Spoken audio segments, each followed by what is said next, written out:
আমি কোথাও বসে ডিভোর্স নিয়ে ডিসকাস করতে চাই না। দেন আমি দুজন মানুষ একটা সময় ঠিক করেছিলেন একসাথে থাকবে, একটা সময় ভালো লাগছে না, থাকছে না, এবং আইনি।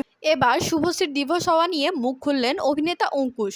সকলেই জানেন রাজের সাথে আর সংসার করতে চায় না শুভশ্রী। তবে হঠাৎ কি হয়েছে যে এমন একটি কঠিন সিদ্ধান্ত নিতে হয়েছে শুভশ্রীকে? এদিকে শুভশ্রীর এই ডিভোর্সের কথা নিয়ে সাংবাদিকের সামনে মুখ খুললেন অভিনেতা অঙ্কুশ। অঙ্কুশ বলেন, শুভশ্রীকে আবার দেবের সঙ্গে কাজ করতে দেওয়ার অনুমতি দিয়ে রাজ মোটেও ঠিক করেনি। রাজদার এই ভুলের মাসুল রাজদাকে নিজেই দিতে হচ্ছে আজকে। এদিকে শুভশ্রীকে নিয়ে এমন কথাই বলে আলোচনার সৃষ্টি করেছে অভিনেতা অঙ্কুশ। শুধু তাই নয়, অঙ্কুশের এই কথার সাথে সম্মতি জানিয়ে অনেকেই কমেন্ট করে চলেছে। তো বন্ধুরা, আপনারা এই বিষয়ে কি মতামত কমেন্টে জানাতে ভুলবেন না। আর ভিডিওটি ভালো লাগলে এক কমেন্ট ও শেয়ার করে পাশে থাকবেন।